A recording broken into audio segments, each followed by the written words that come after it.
Nearly 3 years on, the Hustler Fund is facing a brutal reality. A scathing new report by the Kenya Human Rights Commission now terms the fund as unlawful and illegal, demanding it to be scrapped. What went wrong with President Ruto's flagship promise? Vera Mora investigates.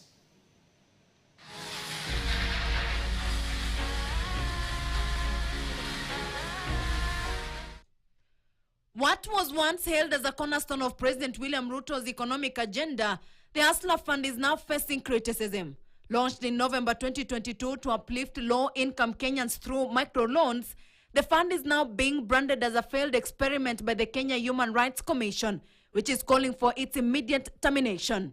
Today we have a product that does not need nothing. It just needs a citizen, his phone or her phone, and a track record. As of August 2025, the Hustler Fund has disbursed approximately 71 billion Kenyan shillings in loans to individuals, groups and SMEs across Kenya. However, beneath these seemingly impressive numbers lies the troubling reality. A recent report by the Kenya Human Rights Commission paints a grim picture of the fund's sustainability. The Kenya Human Rights Commission reveals that a staggering 71.5% of loans are functionally unrecovered. With a default rate of 68.3%, this alarming default rate means that for every 500 Kenyan shillings loaned out, roughly 340 Kenyan shillings is lost.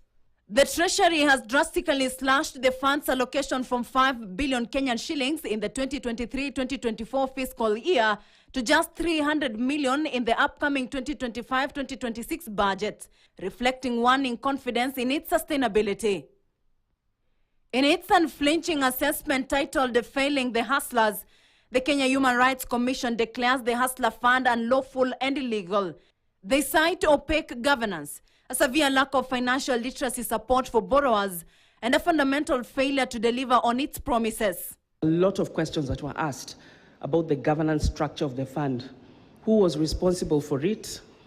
Who was going to collect? And it is no wonder that you're having this kind of concerns 3 years down the line. If you want to set up a fund, you exclude that money from the consolidated fund, not what we are having here.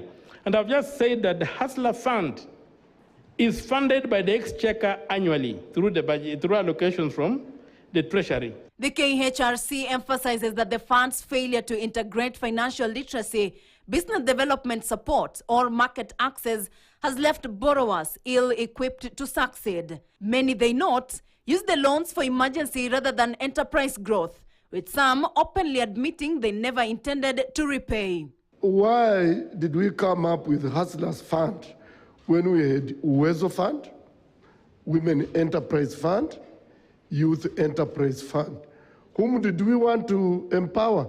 Youth. Why didn't we put this money in Youth Enterprise Fund that we can easily audit? Given these scathing findings, the Kenya Human Rights Commission insists that reforming the Hustler Fund is futile. They're urging the government and parliament to decommission it entirely and instead redirect these resources to more structural and proven initiatives. It's a sinkhole, so really sustainability of this fund is questionable. It's wanting. While responding to the claims, the State Department for Micro, Small and Medium Enterprises MSMEs Development have termed the report by KHRC as biased, unprofessional and politically motivated. They added that they were not consulted during the preparation of the report. Vera Mora, KTN.